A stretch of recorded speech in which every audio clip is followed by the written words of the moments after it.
ये भगवान शंकर के अंदर है। इस परिणाम की क्षमता को क्रिया शक्ति कहा गया है भगवान शंकर की।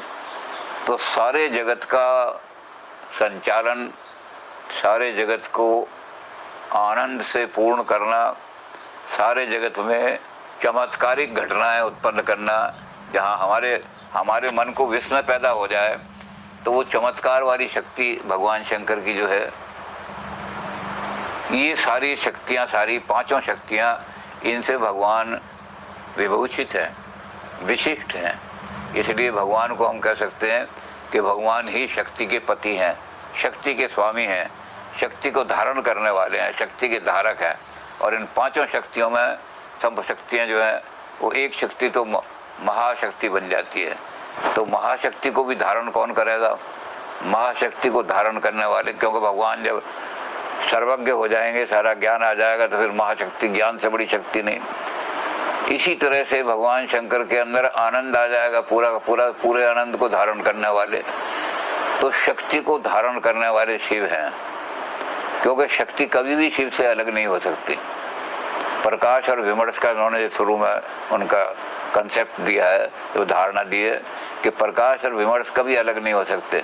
इसी तरह से शक्ति और भगवान शंकर, अब क्या होता है, जब भगवान शंकर के साथ शक्तियाँ मिल जाती हैं और शक्तियों से वो विभूषित हो जाते हैं भगवान शंकर, तो शिव और शक्ति का क्रिया रूप जब पैदा होता है, तो हम उसे कहते हैं कि संसार भगवान शंकर की क्रीड़ा स्थल है। शक्ति के साथ, अपनी सारी शक्तियों के साथ भगवान खेल कर रहे हैं। शंकराचार्य इस जगत को माया से क्रिएट मानते हैं। वो कहते हैं कि माया है, जो माया का काम है अज्ञान। नाम और रूप का जो संसार है, भेद रूपी संसार जो है, इसलिए इसको मिथ्या कहा है शंकर ने। और ये क्या कह रहे हैं? ये कह रहे हैं कि शिव और शक्ति जब मिल करके खड़े होते हैं,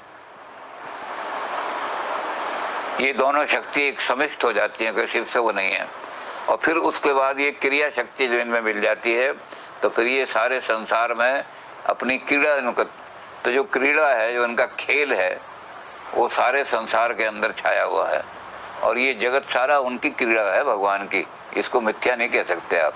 ये उनकी क्रीड़ा है, भगवान से अलग नहीं है ये। जब इसको भगवान से अलग देखेंगे तब माया की जरूरत पड़ेगी शंकर वाली की, कि अगर ये जगत भगवान से अलग है तो फिर किसने पैदा किया है? जब भगवान में गुण ही नहीं है कोई, भगवान के अंदर कोई